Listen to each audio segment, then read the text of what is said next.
Students, आपका हमारी class में स्वागत है। आज का जो टॉपिक है वो बहुत इंपॉर्टेंट टॉपिक है। आज जिस विषय पे हम बात करने जा रहे हैं वो है शनि की महादशा। यानी शनि की 19 साल की महादशा है। शनि की 19 साल की महादशा क्या फल देगी और ये 19 साल किस तरीके से व्यक्ति के ऊपर जाएंगे उसके इस विषय के ऊपर आज मैं डिटेल से आपको बताने की कोशिश करूंगा। शनि की 19 साल की महादशा होती है। इसका मतलब ये नहीं है कि 19 साल दशा एक जैसी ही जाएगी। इस 19 साल की महादशा के अंदर इस 19 साल की महादशा के अंदर लगभग सभी ग्रहों की अंतर्दशा आती है। सबसे पहले तो आप ये जानिए कि महादशा क्या होती है। महादशा आप ऐसे समझिए टोटल विंशोति दशा है जो 120 वर्ष का इसको समय दिया गया है। 120 वर्ष के समय के अंदर जो ये सीरीज शुरू होती है केतु से शुरू होते हैं, जैसे कि आप यहाँ स्क्रीन पे देख रहे हैं।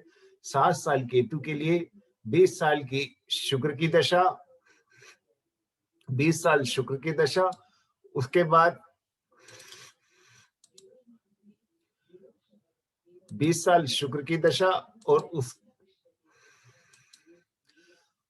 केतु की 7 साल केतु की दशा, 20 साल शुक्र की दशा, फिर सूर्य की दशा 6 साल, चंद्र की दशा 10 साल, मंगल की दशा 7 साल, राहु की दशा 18 साल, बृहस्पति की दशा 16 साल और उसके बाद शनिदेव की महादशा 19 वर्ष और बुध की महादशा 17 वर्ष।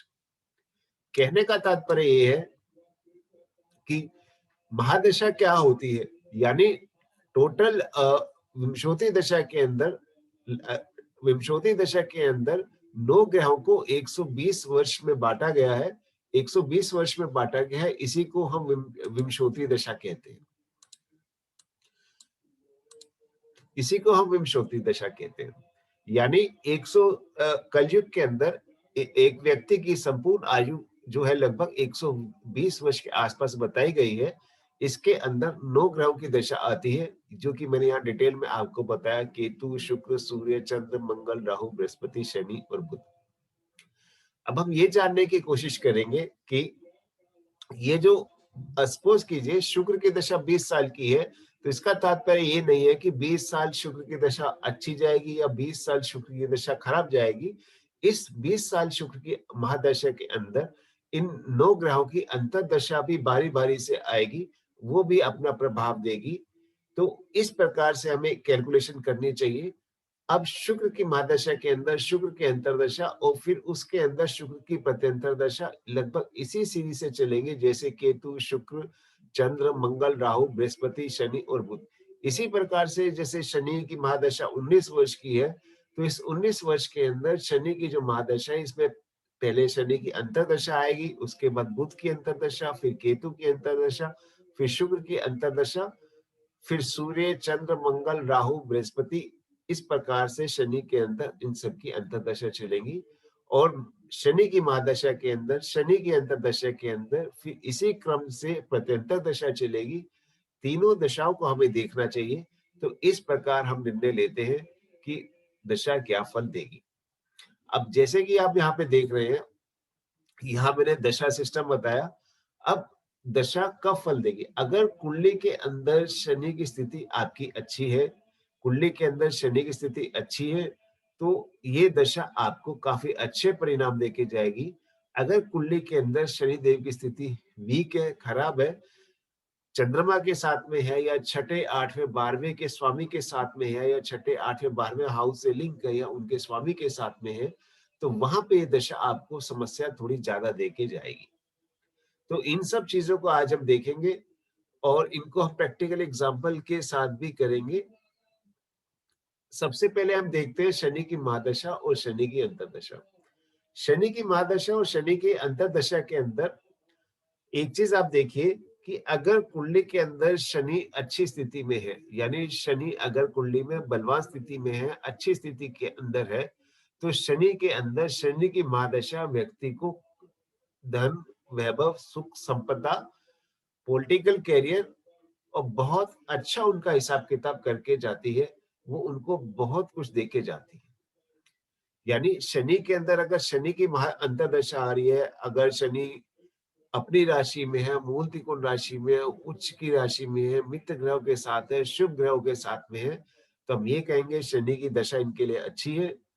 और शनि की महादशा के अंदर शनि की अंतर्दशा इनके लिए अच्छी है, और इस दौरान उनको शनि महादशा के अंदर काफी अच्छे परिणाम देखने को मिलते हैं। और ये भी कहा जाता है कि अगर शनिदेव कुंडली में अकेले बली है तो धन कारक योग होता है, यानी धन की समस्या उनको कभी नहीं रहती, धन का अभाव उनकी लाइफ में कभी नहीं रहता। तो ऐसे समझिए, अगर कुंडली में शश योग का निर्माण हो रहा है, यानी शनि कुंभ राशि में है या तुला राशि में केंद्र में होके बैठे हैं तो शश योग का निर्माण हो रहा है, या मकर राशि में बैठे हैं शश योग का निर्माण कर रहे हैं। ऐसे में अगर ऐसे ऐसे में अगर शनि की महादशा या शनि की अंतर्दशा आती है या दोनों एक साथ चलती है, तो एक किस्म से आपके गोल्डन टाइम का निर्माण होता है, यानी आपके राजयोग की शुरुआत होती है। शनि महादशा शनि अंतर्दशा अगर दोनों कारक है तो व्यक्ति को बहुत कुछ देके जाती है, यानी आप उतना जितना आपने पहले लाइफ में स्ट्रगल करके नहीं लिया होता, वो दशा आपको ये सब उससे उसके अंदर कई गुना ज्यादा मल्टीपल चीजें देके जाती है।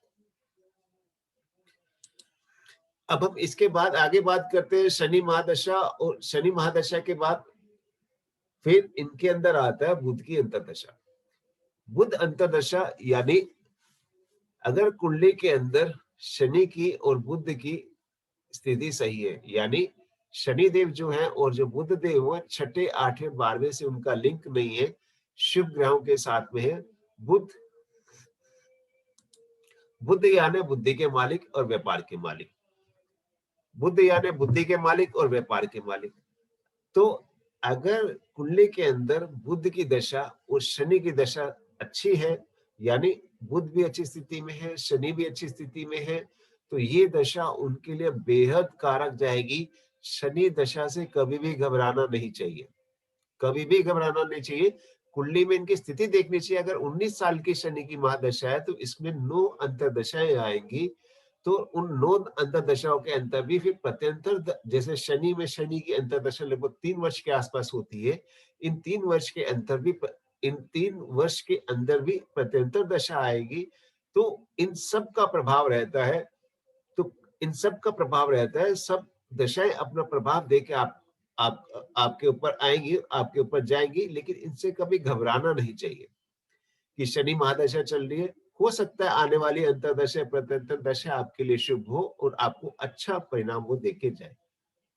इसी सिलसिले में अगर बुध अच्छा है, बुध यानी व्यापार के मालिक है, बुद्धि के मालिक है, और अगर वो कुंडली में अच्छी स्थिति में यानी वक्री नहीं है, अस्त्र नहीं है, अशुभ ग्रहों के साथ नहीं है, छठे आठवें बारहवें से उनका कोई कनेक्शन नहीं है, तो इस दशा के अंदर सपोज कीजिए अगर ये दशा किसी व्यक्ति की 40 वर्ष की उम्र तक आती है, उन्होंने कुछ ज्यादा धन उपार्जन नहीं किया हुआ, तो जैसे ही ये आती है तो इस दशा के अंदर उनको बहुत कुछ सक्सेस और बहुत मोटी और बहुत बड़ी सक्सेस उनको मिलती है। तो ये शनि के अंदर बुध की महादशा आती है, लेकिन अगर बुध पीड़ित हो जाता है, अगर बुध पीड़ित हो जाता है तो ये दशा उनको काफी परेशान करती है, क्योंकि बुध यहाँ बुद्धि के मालिक है। बुध नीच भाव के आ जाते हैं, शत्रु के साथ आ जाते हैं, ये राहु के साथ या मंगल के साथ पापी या अशुभ ग्रहों के साथ आ जाते हैं, छठे आठवें बारहवें से लिंक हो जाता है, या शनि देव के साथ में ही आ जाते हैं और वो अशुभ हो जाते हैं, तो ऐसी स्थिति के अंदर मानसिक स्थिति को डामाडोल कर देती है, फायदे की जगह नुकसान कर देती है और बड़ा बुरा प्रभाव देती है। तो हमें कुंडली के अंदर बुध की स्थिति देखनी चाहिए। बुध अगर सही स्थिति में है, शनि देव भी सही स्थिति में है, तो एक प्रबल राजयोग का निर्माण होता है, एक प्रबल राजयोग का निर्माण होता है, और ये दशा उनके लिए काफी अच्छी जाती है। इसी प्रकार से अगली दशा जो आती है शनिदेव के अंदर, शनिदेव की महादशा और केतु की अंतर्दशा। अब ये दशा थोड़ी सी हमें समझनी चाहिए, ये दशा थोड़ी सी केयर से जानी चाहिए, क्योंकि शनि महादशा और केतु महादशा के अंदर कई बार परिणाम काफी उल्टे भी देखने को मिलते हैं। अगर ये साथ साथ हो जाते हैं तो शापित युग का भी निर्माण होता है। तो उससे अगर शनि यहाँ पे कमजोर स्थिति में आ जाता है तो केतु महादशा काफी बड़ी दिक्कतें या काफी बड़ी परेशानियां व्यक्ति के लिए खड़ी कर देती है।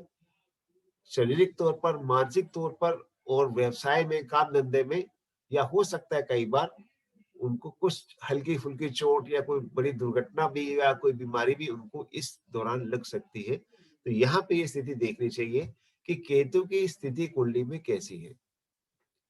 शनि और केतु अगर दोनों ही खराब अवस्था में है तो इस दशा को आराम से जाना चाहिए, और हो सके तो कुछ इनको उपाय करने चाहिए। अगर बहुत बुरी स्थिति में है तो इनको महामृत्युंजय मंत्र का जाप भी कर लेना चाहिए या करवा लेना चाहिए। अगर ये कुंडली के अंदर शुभ स्थिति के अंदर है, यानी छठे, आठवें, 12वें से लिंक नहीं है और शुभ ग्रहों के साथ में है, तो ये दशा बहुत अच्छे परिणाम देके जाती है। शनि में केतु का अंतर उनके लिए सक्सेस के सारे द्वार खोल देता है और बहुत बड़े ह्यूज लेवल पे अच्छी सक्सेस इनको मिलती है।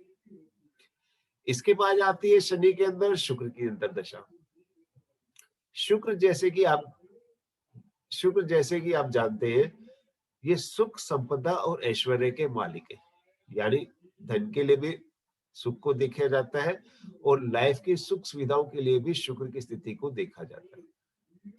और कहने को तो शुक्र और शनि आपस में मित्र हैं, लेकिन अगर ये कुंडली में एक साथ आ जाता है, यानी शुक्र और शनि की युति हो जाती है, कुंडली में अगर एक साथ आ जाते हैं या शुक्र के ऊपर शनि की दृष्टि पड़ जाती है, तो ये उल्टी स्थिति को पैदा करते हैं। यानी इस राजयोग की जगह ये राजयोग जो यहाँ पे होता है उसको खराब करके एक अशुभ युग का निर्माण कर देती है। शनि और शुक्र की कुंडली अच्छा नहीं समझा जाता, और कई बार अगर ये खराब हो जाए तो गंभीर बीमारी तक ये दे देती है और मैरिज लाइफ को भी डिस्ट्रॉय कर देती है। शुक्र और शनि मित्र हैं, लेकिन अगर कुंडली में एक साथ आ जाए तो उनको हम शुभ नहीं समझते। रीजन आप ऐसे समझिए कि शुक्र जो है वो शुभ ग्रह है, सौफ ग्रह है, लेकिन शनि जो है वो शुभ ग्रह नहीं है, वो एक प्रबल पापी ग्रह है। तो वो शुक्र को थोड़ा पीड़ित करते हैं, तो उस दशा के अंदर, तो इस युति के अंदर शुक्र फल नहीं दे पाते हैं, तो इसलिए यहाँ पे समस्या आ जाती है। अगर शुक्र की युति शनि के साथ नहीं है और शुक्र कुंडली में अच्छा है, तो ये जो दशा होती है इनके लिए बेहद कारक और एक किस्म से राजयोग वाली स्थिति होती है। बहुत अच्छा इनका ये समय निकलता है। अगर शनि में शुक्र की दशा आती है और वो शुक्र कुंडली में अच्छी स्थिति में है, यानी शुक्र शुभ ग्रहों के साथ है, छठे, आठवें, 12वें के साथ अगर इनका लिंक नहीं है, तो ये दशा इनके लिए प्रबल राजकारक योग वाली होती है। इसके बाद अगली दशा आती है शनि में सूर्य की दशा। अब शनि में जो सूर्य की दशा है, ये कई बार भ्रम की स्थिति पैदा करती है कि शनि में जो शनि में जो सूर्य की दशा है, कई बार ये भ्रम की स्थिति पैदा करती है कि सूर्य और शनि की जो युति है वो सही नहीं है। कुंडली के अंदर शनि और सूर्य देव की मित्रता नहीं है, तो ये जो दशा है कहीं ना कहीं बहुत बुरे परिणाम देने वाली है। ऐसा नहीं होता है कि अगर शनि के अंदर सूर्य की दशा आएगी तो बुरा परिणाम ही देके जाएगी। माना ये दिक्कत वाला समय है, समस्या हो सकती है, लेकिन हर केस में यहाँ ऐसी समस्या नहीं होती है। यहाँ पे हमें सूर्य की स्थिति देखनी पड़ती है। सूर्य किस स्थिति में है और शनि महाराज किस स्थिति में है। अगर दोनों ही सही स्थिति में है तो ये दशा भी इनके लिए बेहद कारक और राजयोग वाली स्थिति को पैदा करती है, और इस दशा के अंदर उन्हें काफी अच्छे रिजल्ट्स और परिणाम मिलते हैं। यहाँ पे आपको इनकी स्थिति देखनी पड़ेगी, मतलब खाली इसी एस्पेक्ट से नहीं कि शनि के अंदर सूर्य की अगर दशा स्टार्ट होगी, अंतरदशा, ये दशा में खराब फल देगी, ऐसा नहीं है। इसमें घबराना नहीं चाहिए। इस अंतरदशा के अंदर भी अंदर प्रत्यंतर दशा आएगी 9 ग्रह की, उनका भी प्रभाव रहेगा। यहाँ पे आपको इनकी स्थिति देखनी पड़ेगी। स्थिति किस प्रकार से है, सूर्य कहीं पापांकित तो नहीं है, राहु केतु के साथ कहीं ग्रहण योग तो नहीं लग रहा है, शनि के साथ कहीं आके पितृ दोष का निर्माण तो नहीं हो रहा, छठे, आठवें, 12वें से लिंक तो नहीं है। अगर ये सब चीजें नहीं है तो कुंडली में सूर्य की स्थिति सही है, और अगर सूर्य की स्थिति सही है तो ये दशा भी उनके लिए अनुकूल है, प्रतिकूल नहीं है। भले यहाँ पे भ्रम की स्थिति पैदा हो जाती है। मेरे से स्टूडेंट्स काफी क्वेश्चन ये पूछते हैं कि शनि में सूर्य का अंतर आ गया है तो दिक्कत होगी, जबकि तो आपको इनकी स्थिति देखनी है। अगर स्थिति सही है तो कोई समस्या की बात नहीं है। ये दशा आपको बहुत अच्छे परिणाम देके जाएगी। अभी मैं आपको लाइव एग्जांपल भी दिखाऊँगा आज इसके।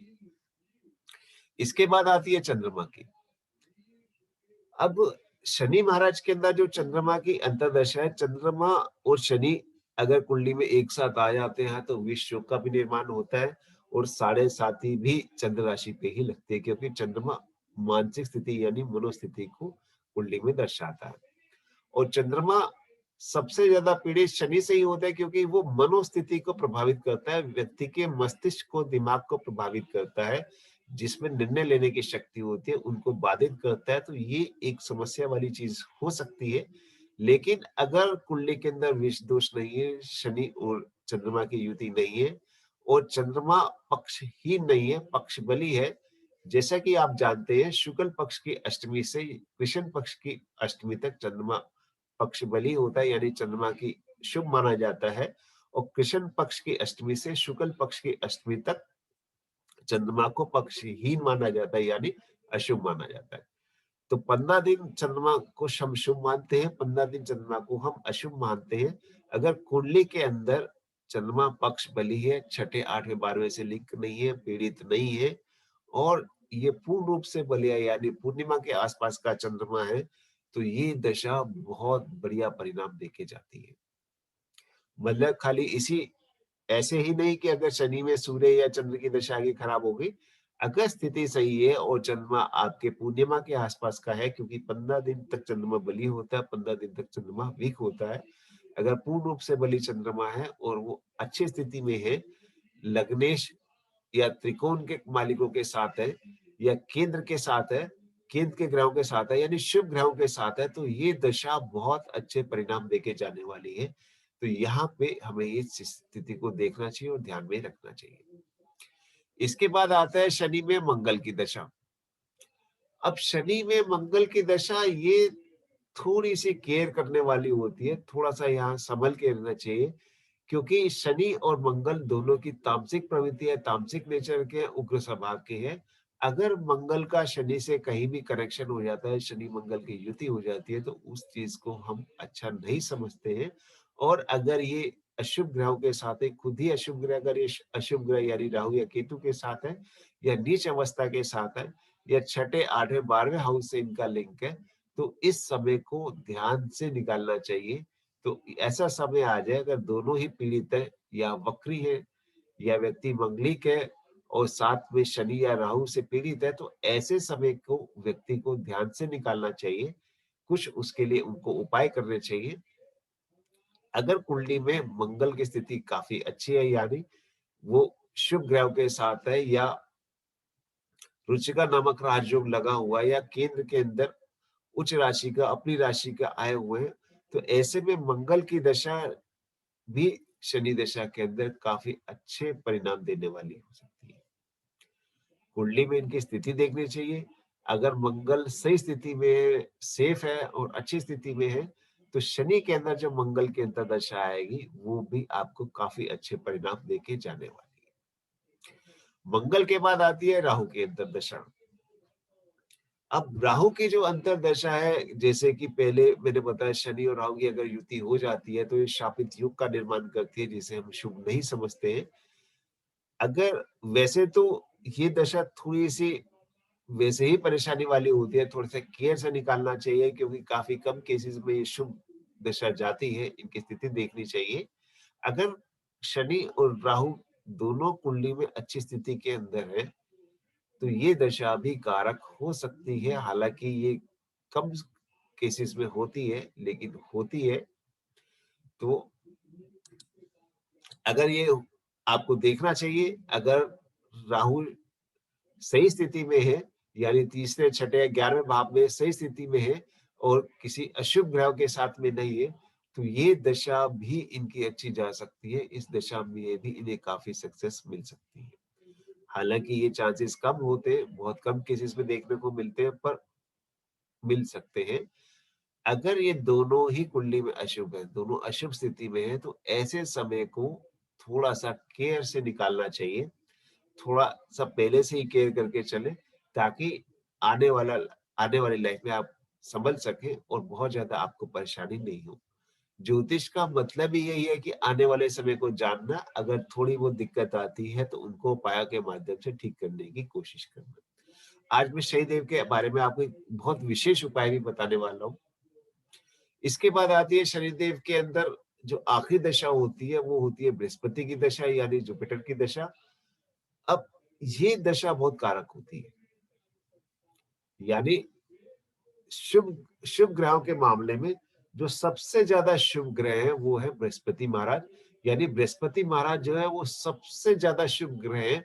और एक ये वजह भी हो सकती है कि शनि की उतरती हुई दशा यानी शनि की खत्म होती हुई दशा शुभ परिणाम देके जाती है, क्योंकि यह बृहस्पति की अंतर्दशा है। अगर बृहस्पति की अंतर्दशा है और कुंडली में बृहस्पति सही स्थिति में है तो ये दशा बहुत अच्छे परिणाम देके जाने वाली है, क्योंकि शनिदेव लाइफ में संघर्ष थोड़ा ज्यादा कराते हैं। और जैसे ही बृहस्पति का पीरियड आता है तो वैसे ही कार्य शुरू होने लग जाते हैं। तो एक ये वजह भी है जो हम कहते हैं कि शनिदेव की उतरती हुई दशा, शनिदेव की जाती हुई दशा जातक को कुछ विशेष देके जाती है। उसमें आप इस कारण को भी एक जोड़ सकते हैं, क्योंकि जो आखिरी दशा आती है वो आती है बृहस्पति की। अगर कुंडली में बृहस्पति सही है, और बृहस्पति का शुभ होना ही भाग्य का सूचक है, हर चीज के लिए हम कुंडली में बृहस्पति को हम देखते हैं। इसके बाद मैं आपको एक एग्जांपल बताता हूँ।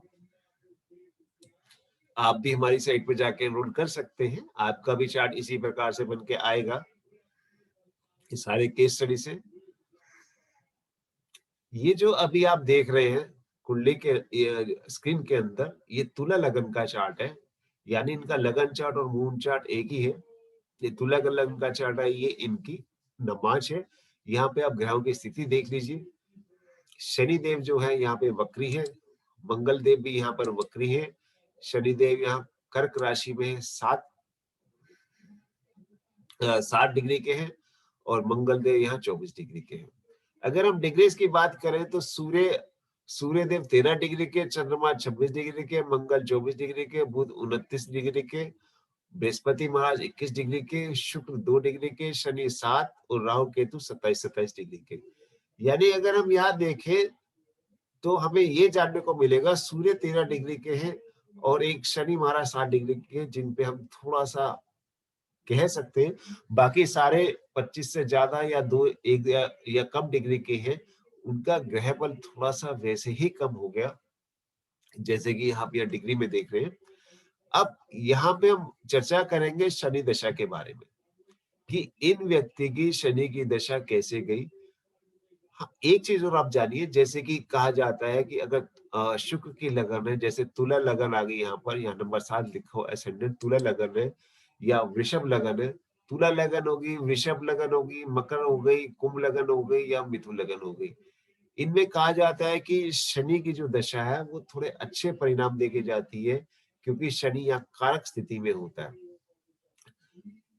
अगर हम बात करें सिंह लगन की या कर्क लगन की, तो यहाँ पे शनिदेव वैसी अकारक स्थिति में होते हैं और ये दशा काफी खराब परिणाम देके जा सकती है। इसमें स्थिति हमें देखनी चाहिए, विशेषकर सिंह लगन और कर्क लगन वालों के लिए, क्योंकि अगली दशाएं में बुध और केतु महाराज की है। पूरे 30 से 35 वर्ष की दशाओं का हिसाब किताब रहता है। जैसे पहले बताया, 19 वर्ष की शनि की महादशा, 17 वर्ष की बुध की दशा और 7 वर्ष की केतु की दशा। तो इनकी स्थिति हमें यहाँ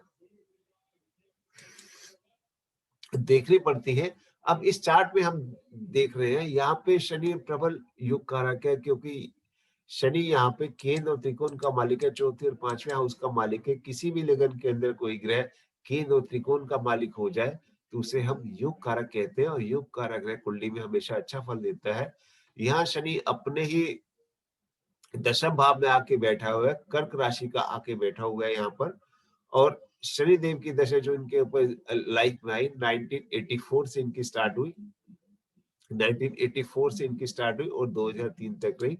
ये सारा पीरियड इनका काफी सही गया, यानी काफी सही गया। यहाँ पे कुछ इन्हें परेशानियां हुई, कुछ सही हुई, ये सारा का सारा पीरियड इनका सही गया। क्योंकि शनि यहाँ अच्छी स्थिति में है, शनि यहाँ योग कारक है। शनि के ऊपर किसकी दृष्टि जा रही है? शनि के ऊपर यहाँ बृहस्पति की दृष्टि जा रही है, और शनि के ऊपर खाली बृहस्पति की दृष्टि है, ना राहु की है, ना केतु की, किसी की दृष्टि नहीं है। और वैसे भी तुला लगन के अंदर शनि अच्छा फल देता है, और अपने ही स्थान यानी दशम स्थान में आके बैठा हुआ, जिससे इसे ग्रह बल मिला है।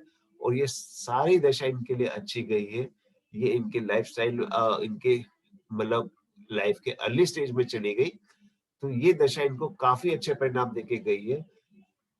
क्योंकि स्थिति यहाँ पे ये है कि शनि यहाँ अच्छी स्थिति में है।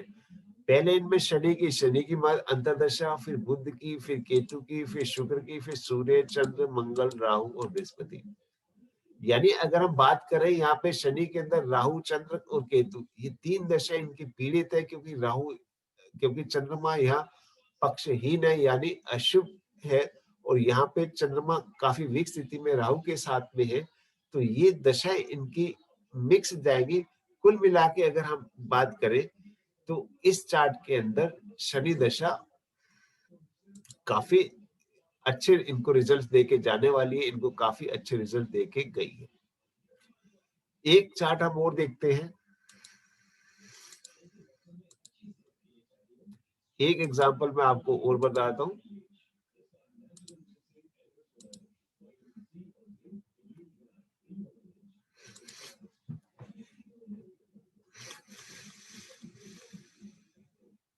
अब यहाँ पे देखिए, ये एक वृश्चिक लगन का चार्ट है। ये वृश्चिक लगन का चार्ट है। अब शनि महाराज यहाँ लाभ अवस्था में बैठे, यानी लाभ के हाउस से बैठे, चंद्रमा के साथ है, यानी व्यक्ति विष दोष में ही पैदा हुए। जब ये व्यक्ति पैदा हुए तो विष दोष इनको लगा हुआ था, और यहाँ पे शनि चंद्रमा के साथ है। यहाँ पे चंद्रमा पीड़ित हो रहे हैं, यानी भाग्य का मालिक लाभ भाव में बैठा है। वैसे तो ये एक किस्म से प्रबल राजयोग का निर्माण हो रहा है। गुरु चंडाल दोष और अंधकार दोष यहाँ पे लगे हुए हैं। उसके बावजूद जो शनि की दशा है, शनि यहाँ लाभ भाव में बैठे हुए हैं, और लाभ भाव में 11th हाउस में आने से शनि की दशा जो होती है धन के लिए काफी अच्छी समझी जाती है। यानी अगर लाभ भाव में शनि आते हैं और उनकी दशा चलती है, तो वो उनको कुछ अच्छे रिजल्ट्स और धन के लिए कुछ अच्छे रिजल्ट्स उनको देके जाएगी। अब इस केस के अंदर जो शनि की दशा स्टार्ट होगी, शनि की दशा या इनकी 2024 से स्टार्ट होगी, 2024 से स्टार्ट होगी। लेकिन अगर हम यहाँ बात करें, शनि की अंतर्दशा इनकी ठीक जाएगी। उसके बाद बुध को देखें, अगर बुध यहाँ पे अस्त है या नहीं है। यहाँ पे सूर्य देव 25 डिग्री के हैं और बुध महाराज यहाँ 18 डिग्री के हैं, तो यहाँ पे बुध अस्त है। अब बुध यहाँ पे अस्त होने से दशा कोई विशेष परिणाम देके जाने वाली नहीं है। हालांकि सूर्य के साथ है, केंद्र के मालिक के साथ है, लेकिन अस्त की स्थिति में कुछ विशेष परिणाम देके जाने वाली नहीं है। फिर केतु की दशा, केतु यहाँ पे मंगल के साथ, मंगल का संबंध हो रहा है और गुरु का संबंध हो रहा है, राहु का संबंध हो रहा है। तो केतु की दशा भी इन्हें आराम से निकालनी चाहिए, क्योंकि मंगल और केतु का जहाँ कॉम्बिनेशन हो जाता है, तो उस चीज को हम बहुत अच्छा नहीं समझते हैं कई बार। जैसे कि ये स्थिति है, यहाँ पे बृहस्पति भी है, राहु भी है, चंडाल दोष और अंधकार दोष का निर्माण हो रहा है। तो यहाँ पे केतु की दशा बहुत अच्छे इनको परिणाम देने वाली नहीं है। अब बात आ जाती है शुक्र की। जो शुक्र शनि के अंदर जो शुक्र की अंतर्दशा आएगी, ये इनकी यहाँ पे शुक्र यहाँ इधर तीसरे भाव में बैठे हुए हैं, यानी पराक्रम भाव में बैठे हुए हैं, तो ये भी इनकी एवरेज दशा जाएगी। शुक्र के बाद जो इनकी सूर्य की दशा है, जैसे कि मैंने आपको पहले बताया था कि हमें स्थिति देखनी चाहिए। अब यहाँ पे शनि का सूर्य संबंध नहीं है, सूर्य दशा के मालिक होकर धन भाव में बैठे हुए, यानी अपनी हिम्मत से पराक्रम से लाइफ में काफी धन कमाएंगे, काफी अच्छा इनका प्रोफेशन रहेगा इनकम पॉइंट ऑफ व्यू से। तो यहाँ पे शनि में सूर्य की दशा ठीक परिणाम देके जाने वाली है। उसके बाद शनि के अंदर चंद्रमा की अंतर्दशा, चंद्रमा चूंकि शनि के साथ है, लेकिन भाग्य के मालिक है। भाग्य का मालिक लाभ में बैठे शनि के साथ है, लेकिन चंद्रमा यहाँ पक्षहीन है, चंद्रमा में जान कम है, अशुभ है। तो इसलिए ये दशा थोड़ी सी इनकी वीक जाएगी। फिर मंगल की दशा, मंगल या राहु के साथ है, बृहस्पति के साथ है, तो मंगल की दशा बहुत अच्छे परिणाम देके जाने वाली नहीं है। तो इस प्रकार से हम देखते हैं कुंडली के अंदर कि ग्रहों की स्थिति क्या है। यहाँ पे वृश्चिक लग्न है लेकिन शनिदेव यहाँ लाभ भाव में बैठे हुए हैं, तो ये शनि दशा जो इनकी लाइफ में आएगी आएगी, इनको ठीक परिणाम देके जाएगी। कोई ऐसा नहीं है कि बहुत बुरे परिणाम देके जाएगी। धन धन के लिए इनके लिए ये दशा इनके लिए अच्छी जाएगी।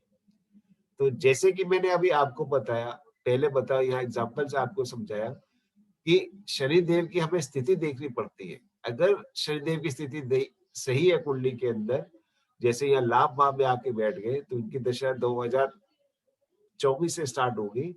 तो आने वाले टाइम में जब इनके ऊपर शनि दशा स्टार्ट होगी, वो इनके लिए बहुत ज्यादा खराब वाली सिचुएशन नहीं है, ठीक-ठीक रिजल्ट देके जाएगी। हालाँकि शनि का लगन पे, पंचम में, अष्टम में प्रभाव है, लेकिन धन के लिए ये काफ़ी सही दशा है, करियर पॉइंट ऑफ व्यू के लिए काफ़ी सही दशा है।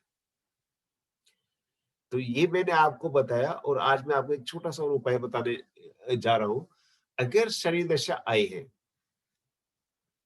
अगर आपके ऊपर शनि दशा आई है और उससे आप शनि दशा आई है, आप बहुत से उपाय कर चुके हैं, लेकिन उसके बाद भी आपको परिणाम नहीं मिल रहे हैं, तो आप हनुमान जी की शरण में जाइए। हनुमान जी की शरण में जाने से जो भी आप पूजा अर्चना कर सकते हैं, आपको काफ़ी रिलीफ मिलेगा, काफ़ी आपको सक्सेस मिलेगी, काफ़ी आपको शांति मिलेगी। तो ये मैंने आज दशा के बारे में आपको बताया। अगर आपकी कोई क्वेरी है, तो आप मेरे यूट्यूब चैनल में जाके कमेंट कर सकते हैं या ग्रुप में आके आप कमेंट कर सकते हैं। कल रात 9 बजे मैं आपको जो भी आप कमेंट करेंगे, कल रात को मैं 9 बजे उसके आपको पूरे आंसर देने की कोशिश करूँगा। अगर आपकी कोई भी क्वेरी है, तो आप मुझसे पूछ सकते हैं। ये वीडियो हो गया, ये जो भी मैंने क्लास ली है, ये जो भी सेशन हुआ है, ये यूट्यूब में भी जाएगा और ये मैं अपने ग्रुप पे भी शेयर करूँगा। आप कहीं भी जाके पूछ सकते हैं। अगर आपकी कोई क्वेरी है, तो आप अभी यहाँ पे मुझसे पूछ सकते हैं। मेरा फ़ोन नंबर है 8700811304। ये आप चैट बॉक्स में जाके पूछ सकते हैं।